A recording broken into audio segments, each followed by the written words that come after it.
Welcome to another edition of Geopolitics and Empire. A quick reminder to support this broadcast. It's crucial. The best way to do that is becoming a paid subscriber on the Substack, $5 or more a month, $50 or more a year. Thanks for the people who have been generous by becoming founding members, paying anywhere up from $150 a year to $500 a year. Thank you so much. That's very needed. And we also do private weekly chats, only with paid subscribers every week, just to shoot the breeze on current events and talk about light stuff like World War III, the digital concentration camp and stuff like that. You can also buy me a coffee, send money through Wise now, DonorBox, Subscribestar, Locals, Crypto. I have so many options because I've been banned on PayPal and Patreon and places like that. You can also purchase a consultation to chat with me and check out my affiliates, Legal Shield, Wise Wolf Gold, easydns.com for hosting and domains. If you use the coupon code Geopolitics, you get 15% off. And do leave a podcast review, share the podcast, and follow everywhere on social media. Joining us is Swedish analyst whose work I've been following for a while, Mats Nilsson. Welcome to Geopolitics and Empire. Thank you so much. A pleasure, and thank you for the invitation. I've been following your stuff for years now, and finally getting around to invite you on to the podcast. And if you could just briefly tell us, whatever you think is relevant about yourself and where you're coming from. Well, where I'm coming from, it's quite easy. I'm coming from Sweden, and according to all my relatives who have done their research, we've basically been Swedish since the time of I would say since the time of the Vikings and before. So native to this country and born around some 50 odd years ago. Then, however, I think what changed my perspectives to a lot of things was the fact that my father, still alive, going strong in his late 80s, took his family with him when he was working abroad.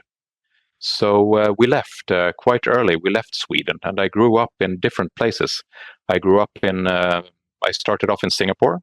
I attended a British school in Singapore, so I'm one of the few Swedes alive to have been, hit on the fingers and placed in a corner by a strict Australian mistress.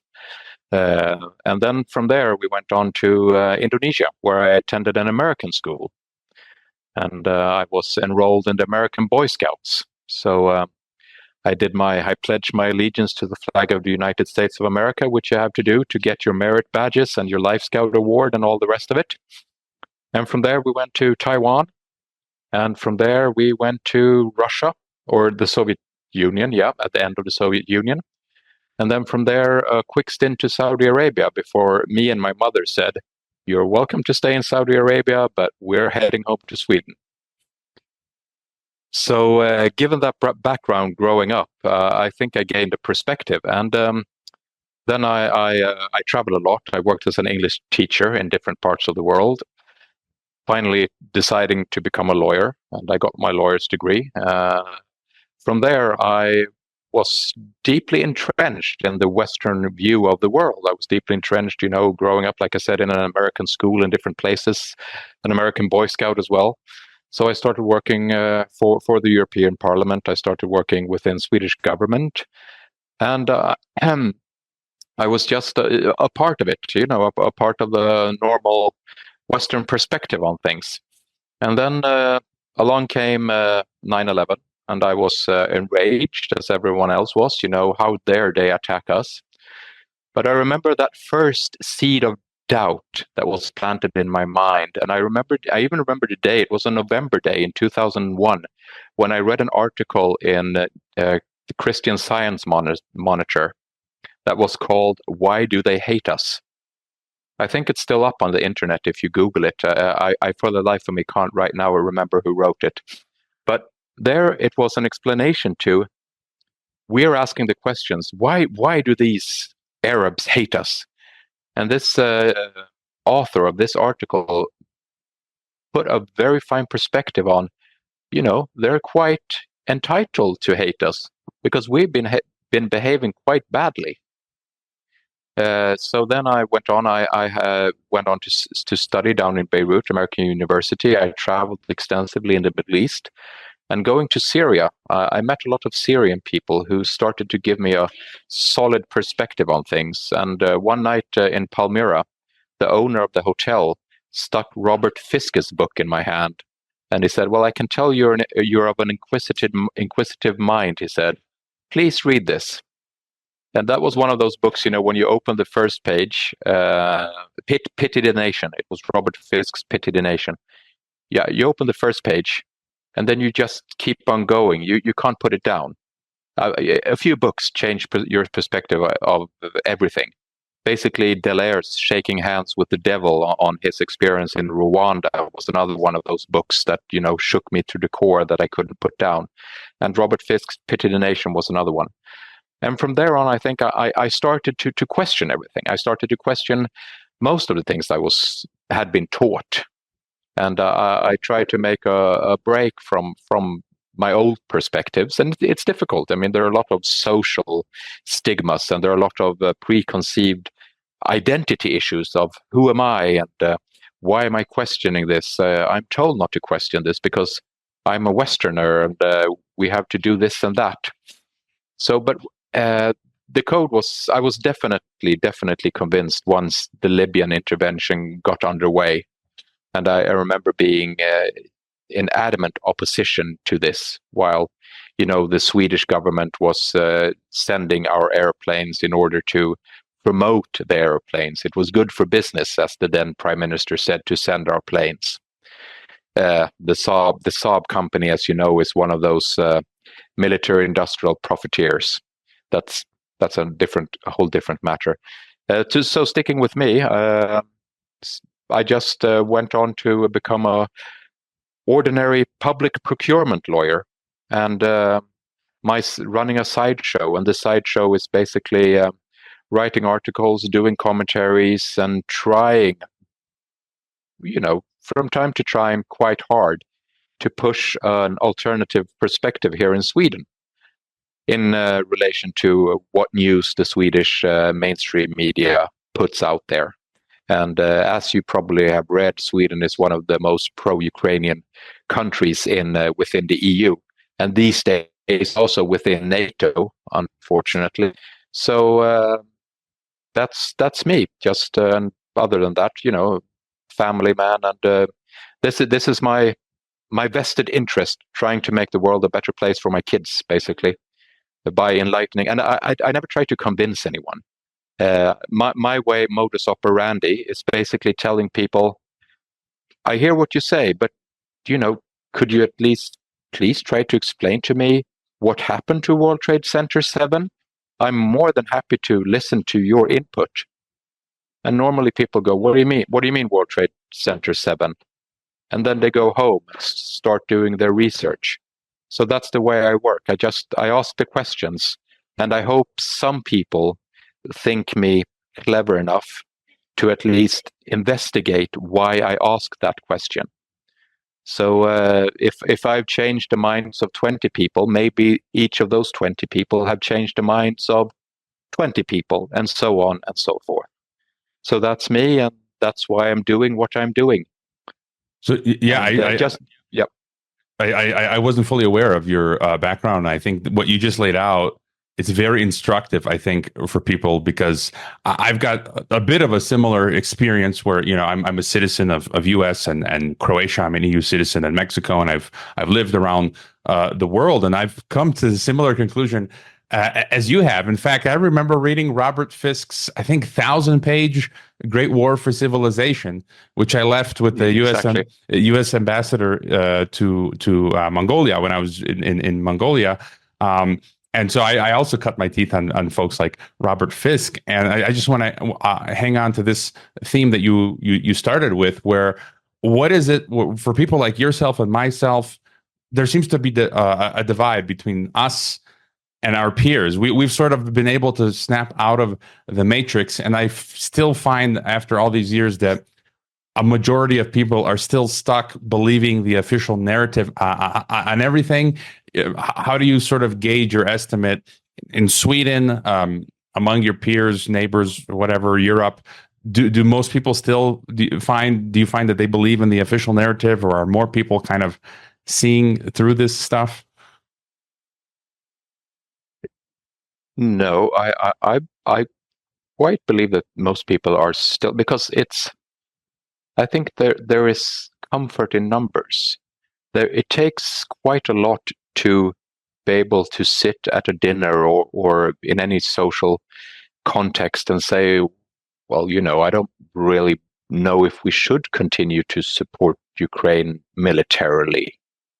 It's like basically going to church and just say, instead of taking the communion, saying out loud, well, is this really the blood of Christ, or is it just wine? I mean, there's quite a profound sense of insecurity, and to be able to say that, you have to have quite a lot of knowledge with you, and that I don't think most people don't have the interest to gain that amount of knowledge to be able to put the puzzle together, and then it's just comfortable to buy the completed puzzle that is served to you by the EU mainstream media. Because and sadly today everything is very black and white, and everything is very sent in. Everything should be in 30-second sound bites everywhere.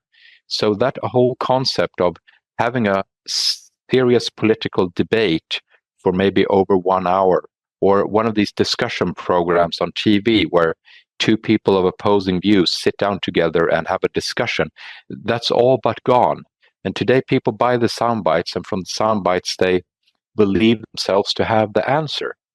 But to be able to dwell into, I mean, I lived in Russia, I lived in there and stayed there, and to be able to have a knowledge of the history of any conflict, be it Syria, be it Israel, or be it Ukraine, or be it Turkey and the old Ottoman Empire, or be it the colonialism in Africa, to have this background knowledge of history, it's not everyone has it, and when you don't have that, it's very easy to believe whatever you're told.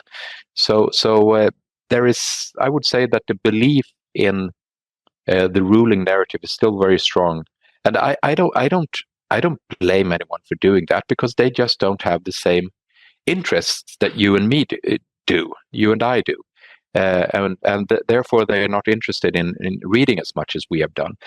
However, I do feel that I have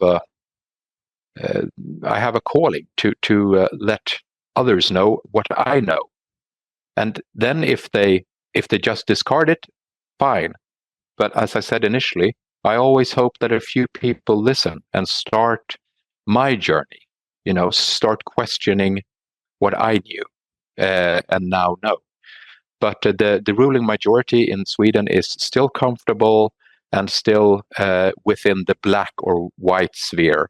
Me, myself, I always move in the gray areas, always. And to do so, it's difficult in so many ways. It's easier to be either black or white, as you think. I think you know as well, because that said, I'm not an adamant fan of Putin's Russia or Xi's China. I don't particularly love those countries any more than I love Washington or America. They're just geopolitical chess pieces. I mean, once all this settles and we have the new multipolar world, I'm sure that the oligarchs in China will be just as bad as the imperialists in the United States one day. I mean, things always evolve.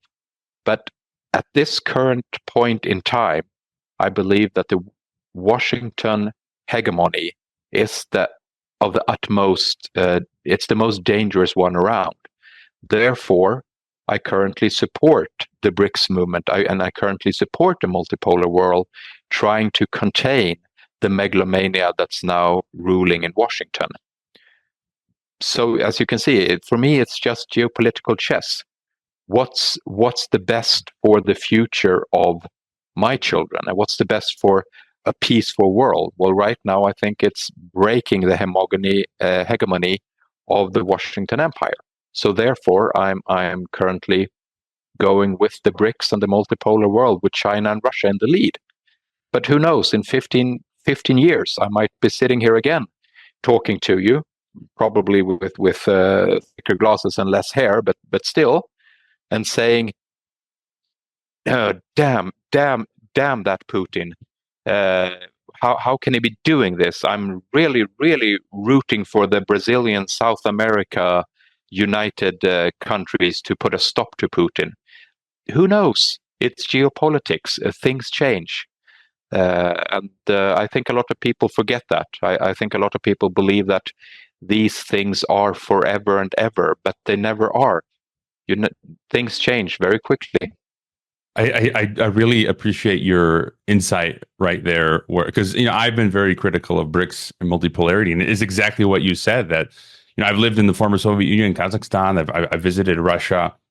You've got many elements of the authoritarianism that we have in the West, also there in different forms, and the oligarchies also. And so I appreciate that you say you support BRICS and multipolarity right now, but you recognize those facts, whereas there's a lot of people who just paint BRICS and multipolarity as unicorns and rainbows, and roses, and it's like, oh, so wonderful, and they never ever criticize Beijing or Moscow. And for me, there's no good guys; it's all bad guys. And it's interesting to see foreigners who just can never say any criticism of these foreign countries, where I'm a citizen of 3 countries, and you can't shut me up about the criticisms I have for my own countries. So I just kind of find it strange when there's people who are like cheerleaders or lapdogs for any country. And I agree with your assessment when it comes to the normies. And my approach has that I think most people just are not interested. They're not looking into this stuff. And my approach these days, if I'm going to be that crazy uncle character at a party or event, where I'm like you. I just say, if someone brings up a topic, and if they ask me, and I'll just say, look, on COVID, I'll say, it was a military operation, planned or whatever, and I'll just say, as a matter of fact, like, this is what I believe, and I'll just wait for people's reactions on their faces. And but I think, if I could just cut you off there quickly, I think that people remember. Because initially, when COVID came around, I was very apprehensive.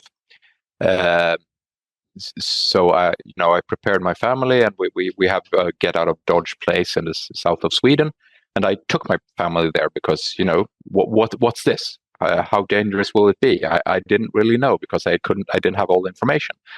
But then my legal mind started working as it normally does, and I started finding everything out that I could from the open sources. And I remember tweeting in May of 2020 about DASAC's Echo Alliance, Health Echo Alliance. And I remember saying, there is something fishy here, and it's probably not what it's cut out to be. And I would be very wary of any vaccines that will be coming our way concerning this. And then the vaccines came, and of course, once again, you were shunned. And I just said, well, and people said to me, well, I suffer from a chronic disease. I mean, it's fine, but it's one of the things where people ask, you have to get it, right? You have to get the vaccine because you're one of these people who are in danger. And I said, no, I think I'm much better off not having it. Why? And I said, well, it's something fishy because it came out on the market too fast. And I read certain reports already late, early 2021. You had the reports about the different heart conditions and things like this. And I said, there's something that doesn't feel right for me. And I gave them my reasons, and people said, oh my God, you're crazy. Now, 3 years later, 4 years later, when you meet people, they go, I remember you told me something. How did you know? And I said, I knew because I did my own research. And if you want to do your own research, you're welcome to. Let me, for example, recommend to you Geopolitics and Empire. Or perhaps you want to read The Moon of Alabama. Or you want to go with the 21st Newswire and Patrick Henningsen. And people go, who are they? And I said, well, find out. So it's basically one of these things when you go fishing. First you throw out a lure, and then you reel them in. I wasn't screaming at anyone. I wasn't going, how can you do this and how can you take the... I wasn't doing that. I was just saying what I found out. And then some of the people, they come back and say, how did you know? And now they are obviously stuck as you and I are, reading things they're not supposed to read, being very bad citizens these days. But that's good. Yeah, so I think COVID actually awoken many people to the fact that perhaps, the government isn't always a benevolent sort of organization that always wants the best for me. So that was, I think the whole COVID thing actually came back and bit the powers that be in the behind. It was a double-edged sword for the powers that be. I hope so. And I had a similar experience. I mean, 2020, I was out in Kazakhstan, and a number of my former Mexican students began contacting me when COVID happened, wanting to know what I thought about the situation, because years prior, I had been warning of such events occurring. And so it's just the same scenario as with what happened to you. People are like, okay, dude, you're not crazy. Tell me what's happening. Yeah. And then to get your thought on, the big picture. You already mentioned multipolarity, the West, Pax Americana. For 20 years, I've been calling it the United Soviet States of America. I permanently expatriated out of the American empire. And I've been waiting for the cycle of empire, the decline, the economic decline, the cultural degeneration, the rise in tyranny, which often happens as states and empires decline. And your thoughts on the global geopolitical scenario, East versus West. It's really beginning. I see all parties militarizing, preparing for war. I think I read one nuclear expert I follow yesterday was in Norway or somewhere, saying that they ran their first nuclear test flight. The West is trying to create an Asian NATO. They're having Philippines and Japan make these more integrated defense pacts. They want South Korea to get nukes. NATO keeps expanding. The NATO wants to become a one world army. I've seen articles. They say Mexico should join NATO, and they've got Argentina just became a NATO partner. And it looks like they're preparing for war. What are your thoughts on where we're at? And I feel that, Ukraine, Israel, Gaza, Taiwan, that those are all, different fronts of the same global battle. I think they are, and I think we're more or less back at the time prior to World War I, and the situation where there were different changing alliances, all pretty much going for the same thing, and that was to hold economic power over the globe. It's just that we're in such a much more dangerous place today, given the fact that we're now a nuclear globe. But as for these cycles, they have been there through history. There is always a change of an economic center, and you could make the case all the way back to the Hittite Empire. This is just a legal historian in me, but if you go back to the Genoese Italian economic center, and that shifted towards the Spanish Empire, and then the economic center moved towards the Dutch. And the Dutch Netherlands economic empire, and from there money started moving to London, and then from London it went over the Atlantic into New York and America. And today there is a struggle and these cycles become shorter and shorter in terms of how quickly one of these economic powerhouses expands and then deflates. And the American powerhouse is deflating. And right now there is a scramble to where will the new economic powerhouse be. Now, being of the Mackinder heartland theory, I'm thinking that the new economic powerhouse, given the natural resources and the organization of society, will shift towards China and the Eurasian continent. The danger is that the American Americans and its satellite states, or its vassals, if you please, they don't want this to happen for obvious reasons, because they will be left in the lurch with no real production, no real natural resources to speak about, and massive amounts of debt. And the fear that I have is that what resets debt better than anything? Well, obviously, a war on a global scale quickly resets debt. Because you have to remember, World War I was highly avoidable. There was, however, I think maybe you've come across the book The Hidden History by two Scottish historians. And I think it's quite well documented that there were powers before World War I broke out that actually pushed for a war. They tried many times, and finally they succeeded in gaining a momentum from which no leader could be seen to withdraw, because then they would have been perceived as weak.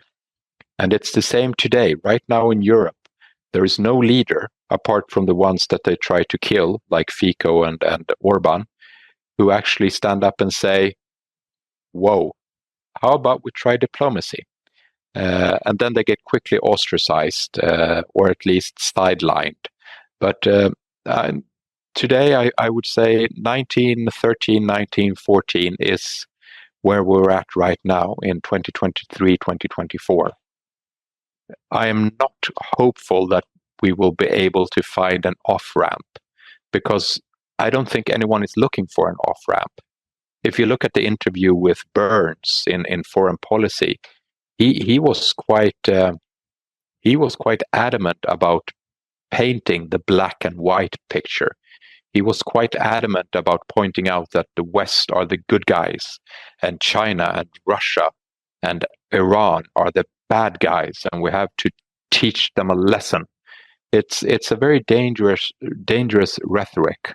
This sort of either or, on or off. And once again, you're back into my favorite area, like I said before, the gray area. You have to be able to negotiate with anyone at any time and anywhere in order to safeguard as many civilian lives as possible. But I don't think anyone is buying that anymore. I'm feeling awfully old-fashioned when I say that civilian lives mattered, and perhaps we should try diplomacy. It's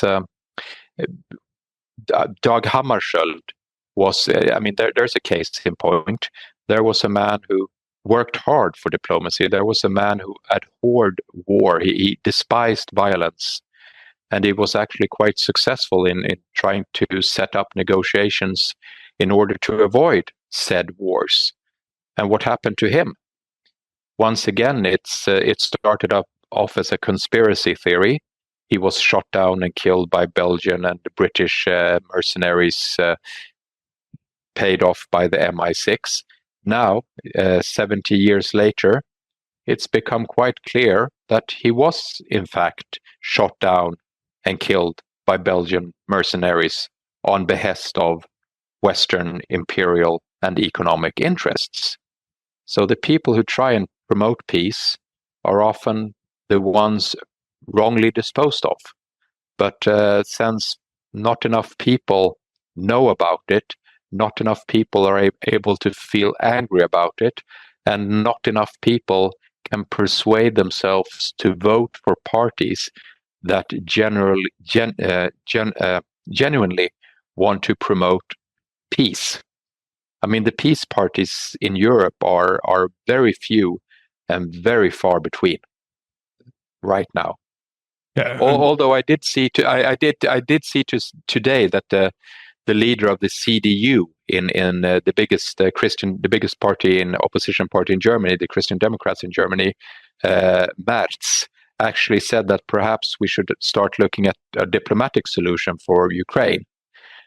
Now, if that was just a way to lure voters, which I believe it was, perhaps it was, but it's still interesting that he had the power to say so, meaning that there might be a small shift, but I'm not holding my breath over it.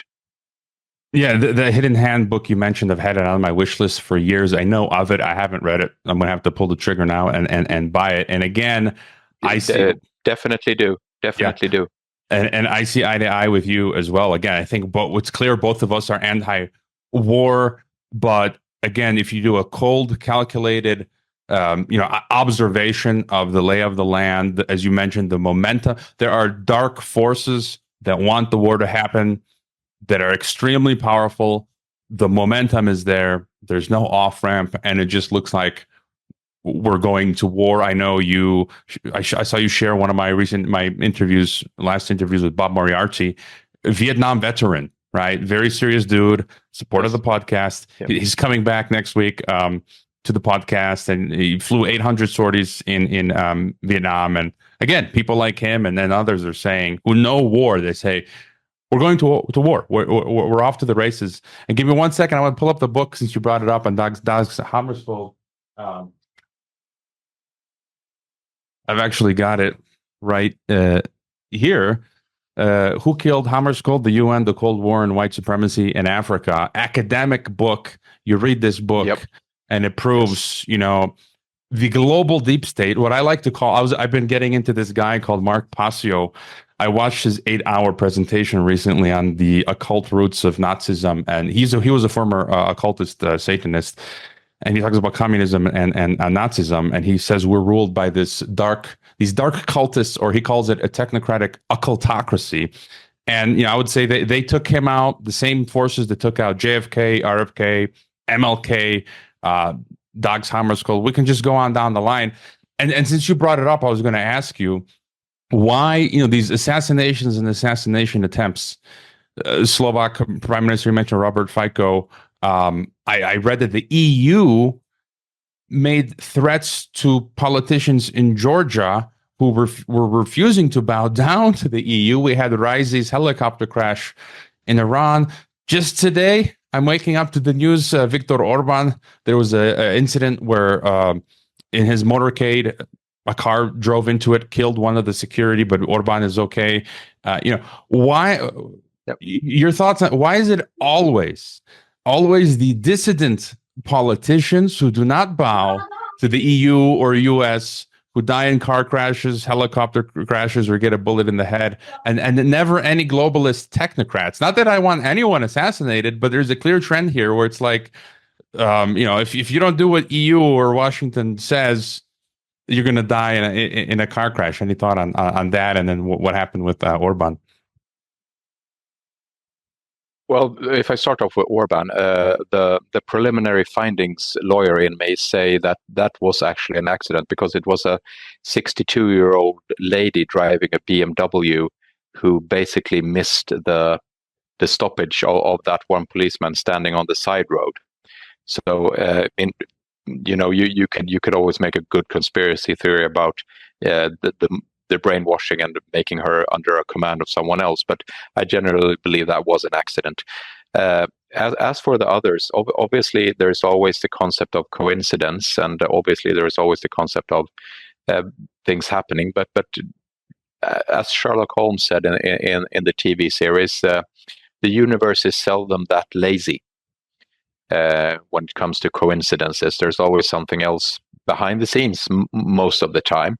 And I think that the people who are in power are quite well aware of the fact that the security service of both Britain and the US are quite capable of doing good to these veiled threats. When it comes to books, I think you also might have heard of The Unspeakable of JFK. It's right behind me. I got Douglas. I got that as well. Yeah. I actually assigned when I taught international relations, I would assign chapters to my students of that book. Yeah, and that book, I remember reading it. I think it was maybe 10 years ago now. But that was also one of those books that if I'd been at home in my apartment, I would have had the whole library behind me. But it's one of those books that also opened my mind to the fact that yes, this is highly, highly plausible, and this is actually most probably what did happen. And once you go down there and tell you, or once you acknowledge to yourself that the security service of one's own government, and even one government perceived as a good government, can do this to its own leader, then you realize that it's all a big chess game. Geopolitics is just basically a matter of follow the money, who has the power, and who is right now the top dog. And currently, no one is the top dog, because we have one empire in decline and we have a few other multipolar places trying to advance. And I think Georgian politicians who want to, I think they truly want to be in the middle road right now, because geographically they're in quite a shitty place, if you know what I mean. There's no way NATO is going to be able to support Georgia should anything happen. So I think they truly believe that it's better to be part of the Euro-Asian continent and be a part of that area than to align itself with Europe too harshly. And you have to remember that the politicians who the EU and America are now saying are Russian stooges, those politicians of Georgian Dream, they still want to join the European Union. They haven't said that we don't want to join the European Union. They still say we want to join the European Union. But the EU countries and the United States, they can't even tolerate the slightest deviation from the loyalty program that they have. Everyone needs to be signed up 100% to the Washington agenda. So this law about finding out where the money comes from NGOs, which is basically a law that, you know, Ireland has it, Canada just recently enacted the same law. The FARA law has long since been a law in the United States. It's nothing controversial. But since the West believes that Georgian Dream is a party that might deviate from the path of the Washington Empire, they're going all in trying to push the party out. But I truly think there will be a backlash, and I think in the election in October, the Georgian Dream Party will stay in power, because I don't think most Georgians are smart enough to see that geographically they're in such a position that it's better to keep cooperating with Russia. And this was the same that happened in Ukraine in 2014. The EU gave Yanukovych a very bad deal. And Yanukovych, I mean, he was a crook for all intents. I mean, he was playing to gain as much money for himself by playing both sides. So when Russia came with this offer and said, we will top the EU offer, but instead of making it a loan, you know, we will make it a gift, and it will be much more, it will be much better for the Ukraine economically to take this Russian deal. I mean, fully without any, there was nothing else to it. But as you know, the EU back then couldn't allow this. America got on the bandwagon, and Maidan eventually happened, to, I think, everyone's surprise, more or less, that it went so fast. But this is where the West thinks themselves to be stronger than they really are. They think they can enforce their will, but once they have done that, when I say we, I mean, since I'm part of the Western world, living in a Western country, the Western powers don't have the ability to enforce their will. So what they do is just go around the world creating chaos, be it Syria, be it Libya, be it Ukraine, be it Georgia. They just deconstruct governments and leave a mess behind, hoping that somehow it will sorts itself out, which it never does.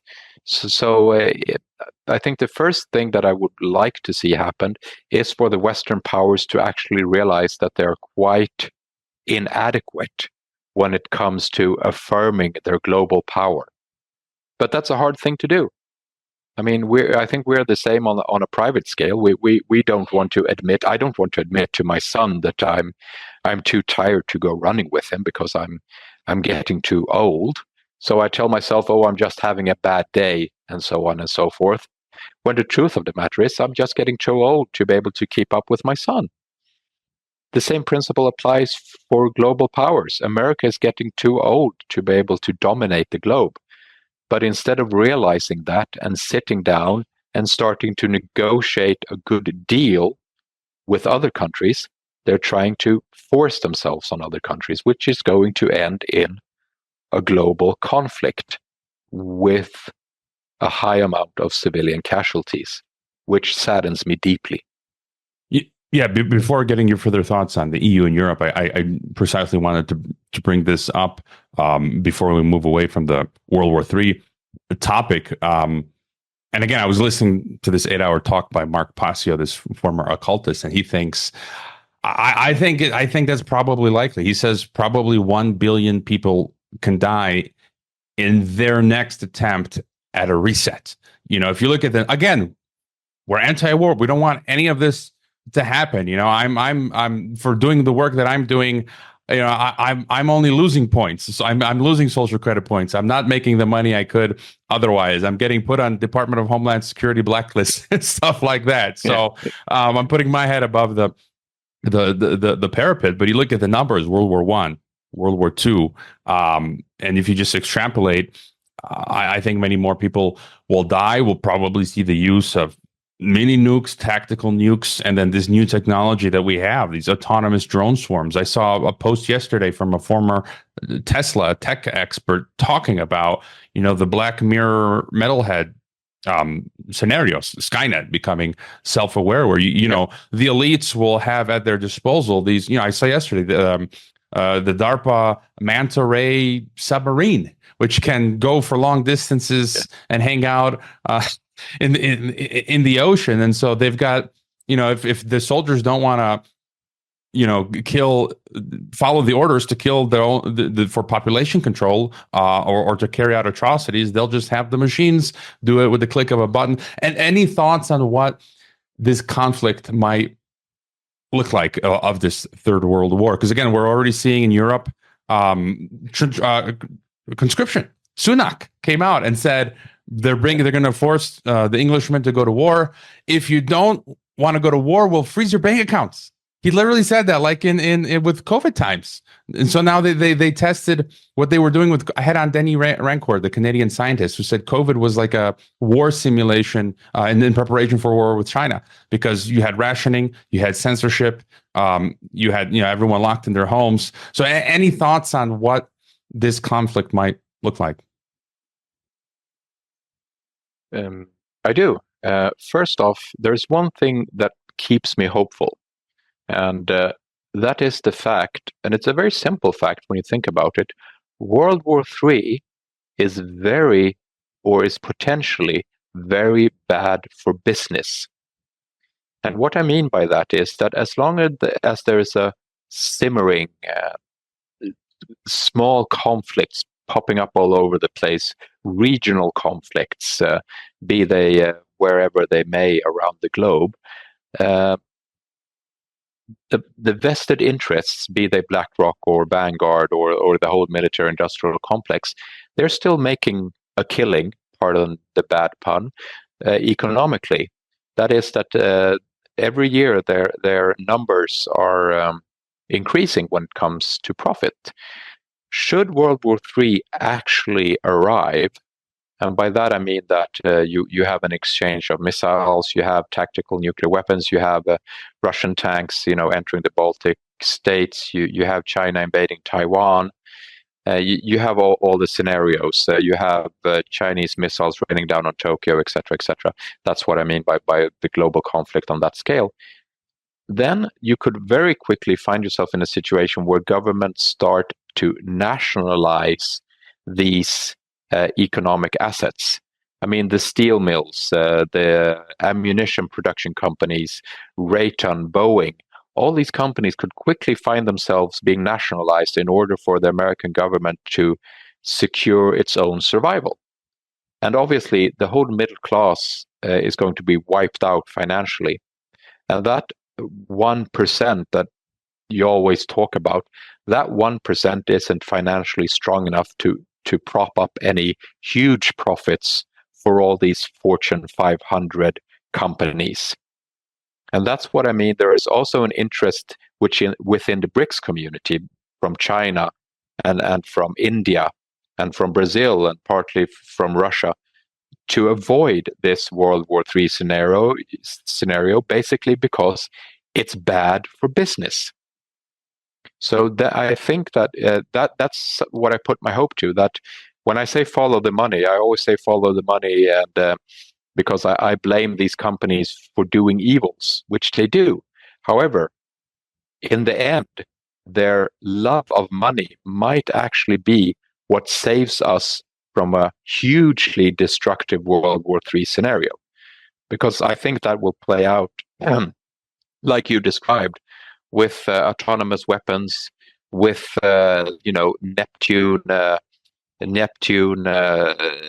submarine torpedoes exploding in the Thames, in the Thames estuary outside New York Harbor, maybe in the Amsterdam Harbor, St. Petersburg being hit by a tidal wave from one of these NATO submarines.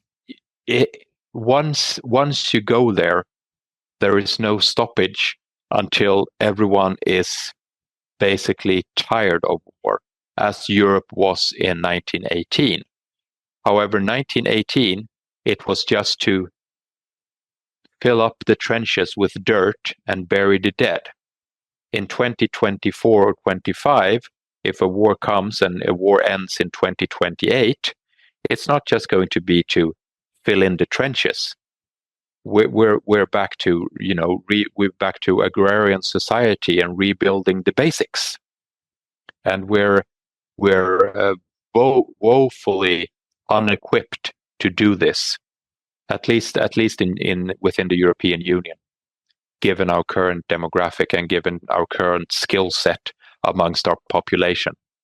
So I just hope that the love of profit will keep us away from World War III. I know it sounds like, when I say it, I realize how stupid it sounds, but actually, I have a point in saying it.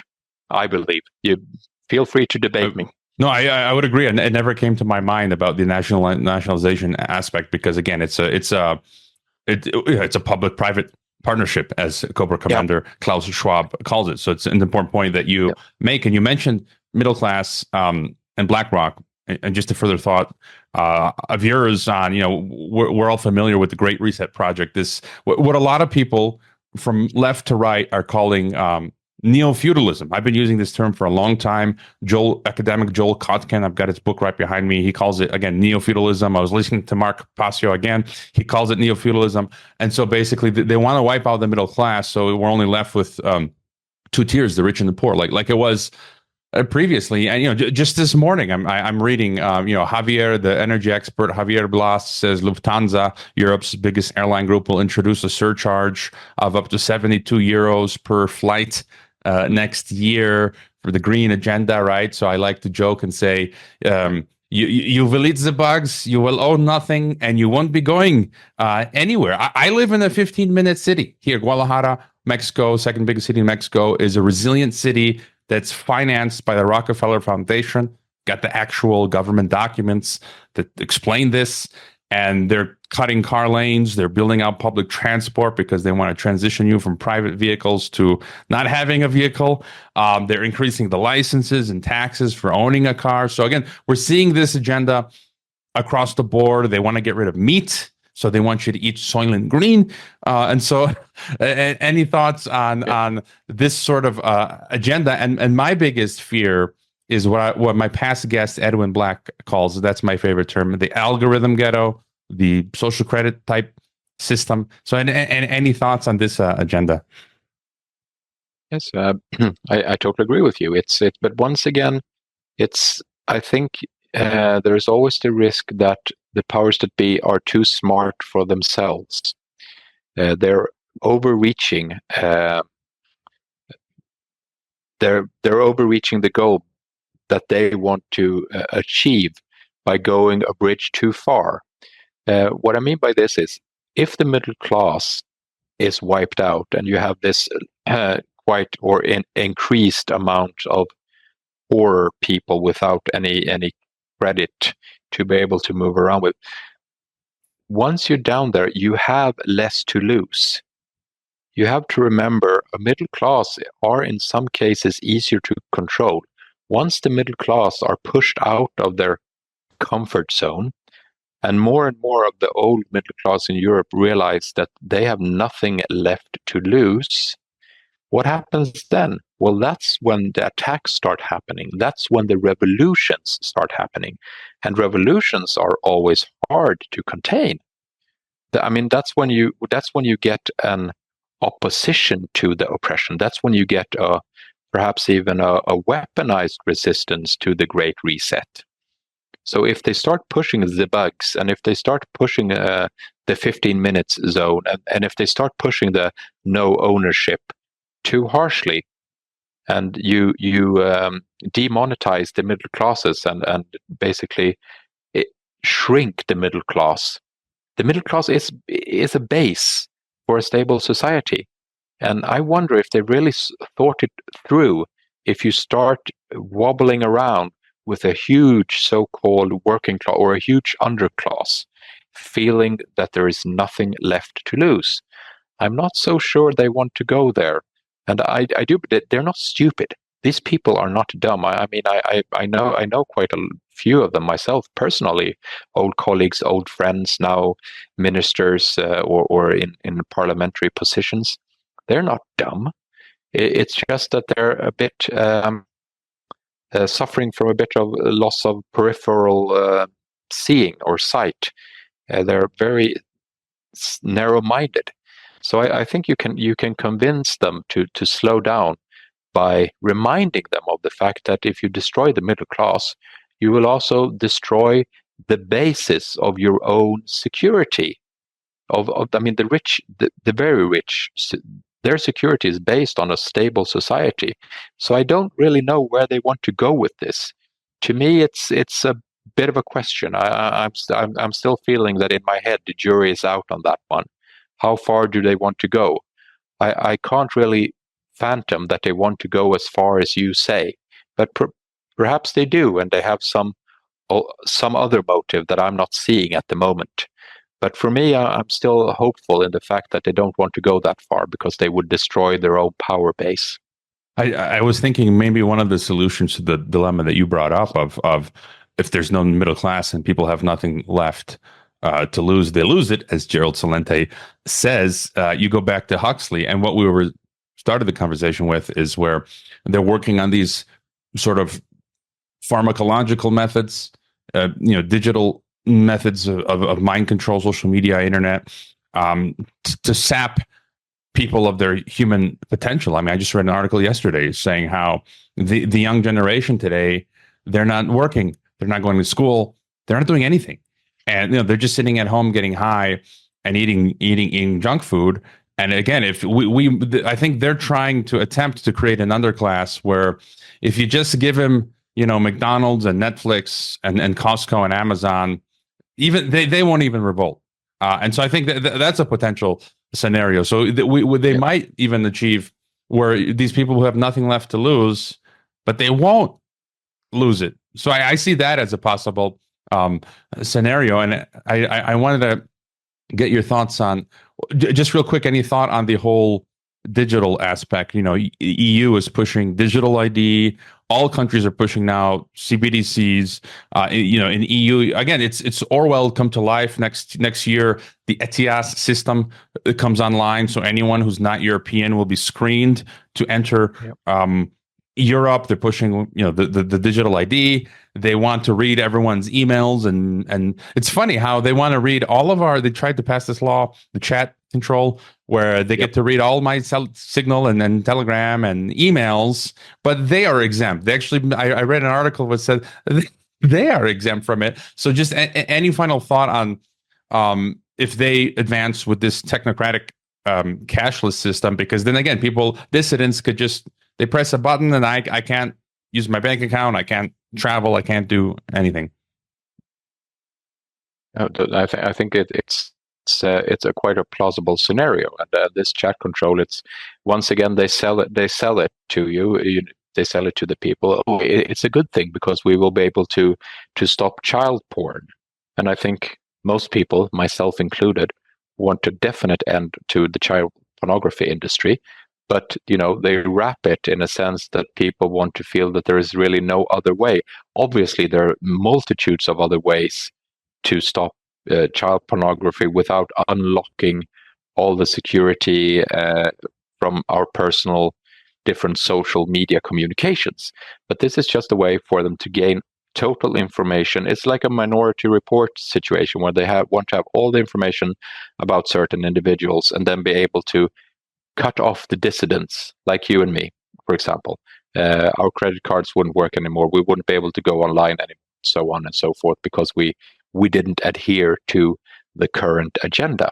I think it's a dream for very many technocrats right now, and it's a huge risk. It happened in Sweden actually after 9/11. We had I think there were some Swedish Egyptian citizens, I believe, and they were actually cut off from doing. They were put on a sanctions list by the United States, these individuals, which meant they couldn't handle their Swedish bank accounts because the Swedish banks didn't want to touch them. They actually couldn't get paid so they couldn't be given social benefits. They had to go to the office and be given cash by the social services in Sweden in order just to survive. And if cash doesn't exist anymore, because it didn't back in 2002, 2003, as you know, but things move quickly now. If that happened today, you and I could be shut off because America wanted to sanction us for saying things that weren't in line with the view on liberty that they have. And then Swedish banks and at the press of a button would just throw me out and lock me out of any way to be able to continue with the life I have. And that would scare a whole lot of people into conformity.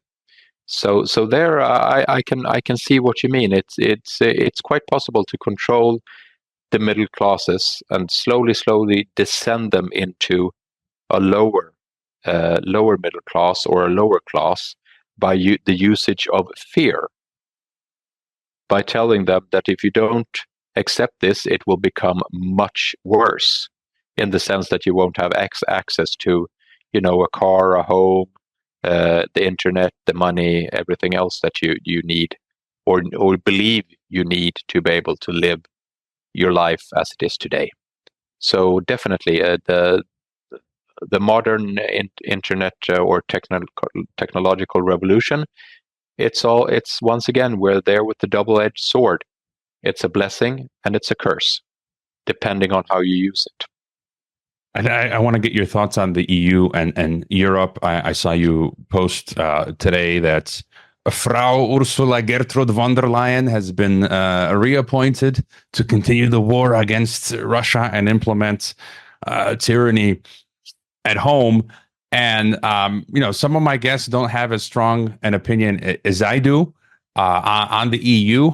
Again, I'm an EU citizen, so I have every right to say what I say. I'm unabashedly and bluntly, I like to exclaim that I detest the EU. I believe it to be a totalitarian construct. Us Croats, we left one collectivist communist system, Yugoslavia, to only enjoy for maybe 2 decades independence, and come back to Euroslavia, as some Croats call it. And so I just wish the EU would peacefully collapse. But it's an empire. Wolfgang Streeck and others point out what really gets me is this lie, this double standard, which says, "Oh, we're some sort of like democratic." No, it's an empire that's expanding, and it's a right now they've got the velvet glove over the iron fist, although that's slowly beginning to show.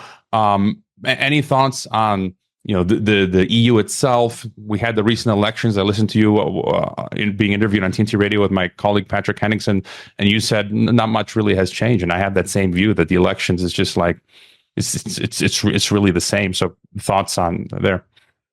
Yep, the EU runs on its own. I mean, it does what the powers that be wants it to do. My vote didn't matter in any sense of the word to the European Parliament. That's just one of those shadow games that they have. So I think Ursula von der Leyen is she's perfect for the mission at hand to continue to drive the EU into the reset agenda. What's more worrying for me is if the current Estonian Prime Minister Kaja Kallas should be made the foreign policy spokesperson for the European Union, because I think von der Leyen and Kallas together would be a deadly duo when it comes to pushing an aggressive agenda. And I don't think the Council of Ministers will be able to rein them in once they are set loose, because they will gain a momentum or a power of their own, and they will make statements that will be hard to retract from. So basically, they will create fait accomplis by going forward and pushing the conflict agenda ahead of them, and thereby further creating a militarized European Union. I think that Ireland and Austria are, I mean, they're probably, hopefully they will survive and keep out of NATO, but otherwise the EU is just a political part of the NATO organization, or vice versa, or whatever way you want to argue it. But I think there's a merger between these two organizations now, and we will see what happens. And you know, some days I just want to wake up and I want to get in the car and I want to drive back down to Istria and sit on one of the olives farms that we stayed at 2 years ago, and watch the sunset in the ocean beyond the hills and enjoy a good wine. But you and me both know that that's just temporary grief relief, and nothing as wonderful as I find Istria and your Croatia to be. I know it's not doable, but you have to continue what we're doing now. You have to continue to speak up. You have to continue to write articles. You have to continue to speak to people, and always somewhere hope that someone is listening and will perhaps Google the book Unspeakable by Douglas, order it and read it, and then start speaking to his or her family about JFK, and from there continue on and become another one of these dreadful dissidents who are actually questioning what is the Western powers doing? What is the EU doing? Why shouldn't we dismantle the EU? That's why I'm here. I think that's why you are here. And it's always a pleasure to speak with someone of the same mind. I think it's been about 20 years since I've been to Pula, and I think what you say again, what a lot of other people I'm saying again, it's not often that someone blows my mind these days. But I was again Mark Passio's 8-hour lecture on the occultocracy, and he says that what you said, that we can't go run and hide because it's only a temporary respite. And I think it's good to do that on occasion to get some respite and recharge, go to rural areas. And he says the only thing we can do now is what you just said. It's interesting what you said is what he said and what other people are saying. I had Ron Paul on, and he said, you know, the only thing we can do is we're pamphleteers. We just have to keep speaking truth to power and hoping that a critical mass of others will understand what's happening and push back. And that basically seems like it's the only thing. It's the only solution. We woke up this morning, to the news that Julian Assange has been set free. Any thoughts on that? Well, yes, I'm happy.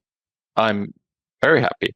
It's, I mean, what the Swedish persecution did to Julian Assange was just horrid. They did the bidding of the British and the Americans by not saying they wanted to quit with the persecution against Assange, thereby forcing him to go into hiding. And that, there have been books in Sweden about this, and it's quite clear that the persecution was doing the bidding of other countries in order to keep the pressure from Sweden on Assange, so that the British could keep him. And I'm personally acquainted to Miss Anna Ardeen, who was one of the women who accused Assange of wrongdoing. And there was a case to be had against Assange. However, it was blown out of proportions for political reasons, not by Miss Anna Ardeen, but by the Swedish persecutor's office. I can't remember the name of the book, but there was a book by the UN rapporteur on human rights concerning the Assange case, a Swedish rapporteur. Nils Melzer, no? Melzer, yeah. I think you read the book, perhaps, or if you haven't, I recommend it. Nils Melzer made a very good collection of all the evidence pointing towards this fact that there was people calling for the holding of Assange in order to be able to persecute him and scare other journalists into not doing this. And as we know, perhaps the future Prime Minister of Great Britain, Keir Starmer, was also involved in this. As a persecutor, he went to Washington, and somehow the emails concerning this trip are gone. Why would they be? Oh, I'm not smelling anything funny here. But I'm very happy, unfortunately. Of course, now America has a case for that any journalist doing their job and blowing the lid on dirty laundry from the Washington Empire can be picked up and thrown in jail for treason. That's the sad part of it. But I at this point, I really don't care. I'm just happy for Julian that he hopefully will soon be able to sit on a beach in Australia with a cold Foster's beer, watching the sun rise, feeling the sun on his face, listening to his children, and enjoying, life as it should be. So that goes above any other thoughts I might have thinking about it. And as for Ron Paul, I think Ron Paul also often quotes Francis Bacon: "Truth is the daughter of time and not of authority." And I think those are very true words. Like I said, you and me, we spoke the truth already back in 2020 about DASAC and the Eco Alliance on COVID. I think we've spoken the truth about World Trade Center 7 and so on early on. And time will prove us right.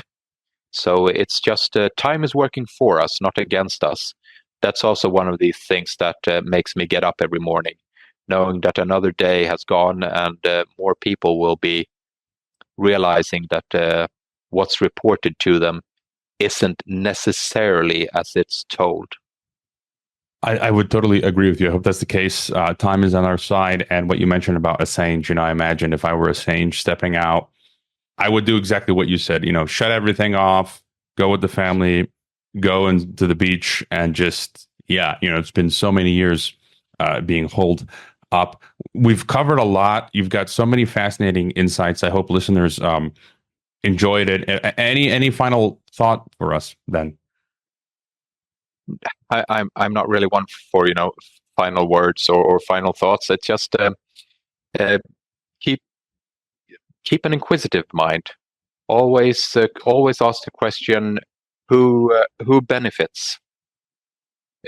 Who benefits from this? Who is the one who has to gain from this? Who gains from sending weapons to Ukraine, or who gains from pushing a certain agenda? And once you start asking these questions with an open mind, you will probably get answers that makes you realize that governments aren't always benevolent.